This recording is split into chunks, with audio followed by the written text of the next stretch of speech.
Welcome to NBA History. Today, we'll be predicting the Western Conference standings heading into the 2022-2023 season. With the season right around the corner, it'll be interesting to see which teams will crumble or which will surprise as the season progresses.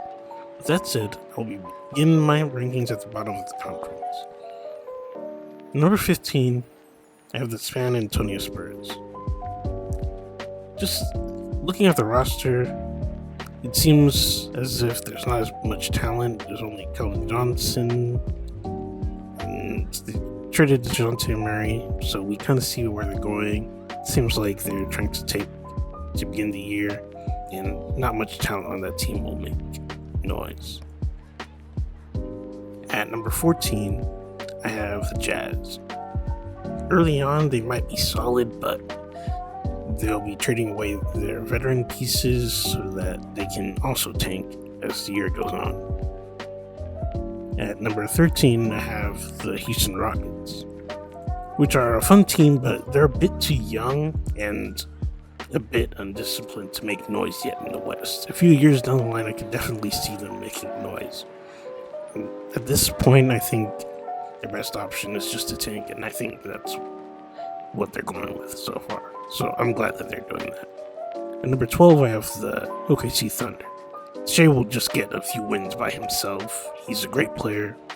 Giddy, he's also a very solid player. He can do almost anything offensively but shoot.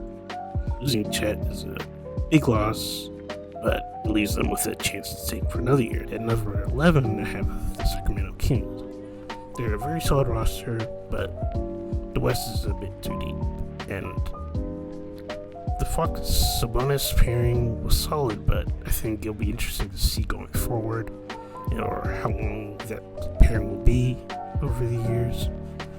And after the All-Star break, Fox averaged 29 points, 4 rebounds, 7 assists. So it seems like it was working well, but we need more evidence, and we'll see how that works out over the years. And maybe this could be their year to be in the play-in, but we'll see. And also, Keegan Murray looked pretty solid for a rookie, and could be the rookie of the year, and he looked pretty solid. And could be a massive part of their future, hopefully. At number 10, I have the Blazers. Anthony Simons will help them a lot in January. He averaged 23 points per game. He has a lot of the same strengths James has, some of the same weaknesses like the defense. They signed some additions like Jeremy Grant and Gary Payton. Dame, he looked solid in preseason, so I think he'll be right back to where he was. But a big question is, can Nurkic and Dame stay healthy? That's a big question for each one of these teams. In number 9, I have the Los Angeles Lakers. First of all, their wing rotation isn't all that great, and they have too many guards. Their three-point shooting isn't that great, and also Westbrook's offense and defense issues are still present. In some games he looked pretty solid in preseason, but other games he looked terrible. The biggest thing going forward with this team is, can they stay healthy? If Bron and AD are healthy, I think they'll be able to get into the play-in. But if they aren't, it'll be a big problem. And it's going to be a big problem going forward as LeBron ages, and since Anthony Davis is very injury prone. At number 8, I have the Memphis Grizzlies. With the injuries to Jaren Jackson Jr., it makes it harder to see this team any higher. I think Ja will still be spectacular. Compared to the other teams, just one small injury this year can make or break a season. The West this year, there are very little mistakes, very little issues to have.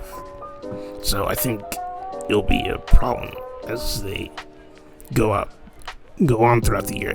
To begin the year, they might win a few less games, but to end the year, I think they'll be back on track a little bit. At number 7, I have the Dallas Mavericks. Christian Wood's defense isn't really good at all, and I think he's just alright. I think he'll be good, maybe like 6-man level, but I think losing Jalen Brunson was very big, and that means that Luka has to carry more of the ball handling load, and Dinwiddie's asked to do even more than last year. The defense will be solid, but I don't know how to feel about losing Brunson, and I think he's a big loss. Number 6, I have the New Orleans Pelicans. They have a good starting 5 with CJ's pull-up shooting, BI scoring, Herb's defense, and Zion and Valanciunas' interior presence, but they also have defensive concerns with Zion. But positive is that they were over 500 after the All-Star break, so adding Zion on top of that, I think they'll be very solid. They might be a little bit overrated in the fact that they took the Suns to 6 games, but especially since Booker was injured, but they'll be a very solid team, especially with adding a 27 point per game scorer back with Zion Williamson, as long as he stays healthy. He has some injury concerns. It looked like he sprained his ankle the other day, so I don't know how much that'll affect him going forward, so I think he'll be very good this year. Number 5, I have the Timberwolves. On paper, they could be one of the best teams, but I don't know how Rudy Gobert and Cat will fit together defensively. Even in preseason, Cat didn't look good defensively, so that could be a concern. But with Anthony Edwards' leap in development this year, and also D'Lo having something to prove, I think that'll help with some of that. I think those positives will outweigh the negatives. And also, an underrated part of the team is Jaden McDaniels, a very good defender, so I think they'll be a very solid team.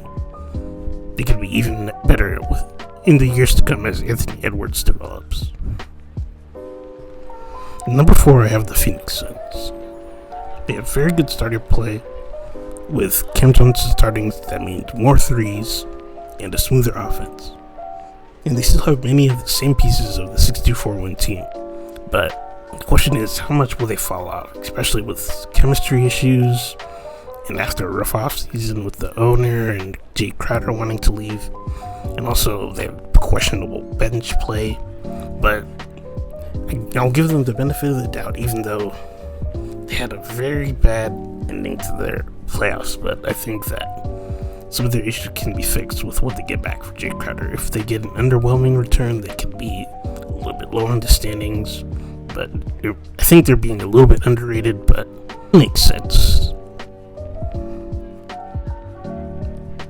At number 3, I have the Clippers. They're a very deep team, and they have good defensive wings. Robert Covington, Marcus Morris, a spark plug with Norman Powell, who can get 20 a night. But my question is, will Kawhi and PG play back-to-backs? That's the only thing keeping this team from the best record in the conference. And I don't think Kawhi will. And with their defense, I think it'll help them a lot. So even if they don't play those back-to-backs, I think they'll be a very good team and hard to beat any given night. And number 2, I have the Golden State Warriors. They might have something to prove this year just to prove that they weren't fluke champions. Well, of course, they don't have to prove that, but it'll be a chip on their shoulder. And also, the starters play more often than the Clippers. That's why I have them ahead of the Clippers. I think that Golden State will play throughout the year and not have as many injury concerns as the Clippers. And they have good bench play with Jordan Poole, and Curry will stay consistent throughout the year. And they also have a few questions about their own team chemistry with Draymond and Jordan Poole, but I think they'll get past that over the year. And number 1, I have the Denver Nuggets. Some people might be surprised with the pick, but I think that with them winning almost 50 games with only Jokic,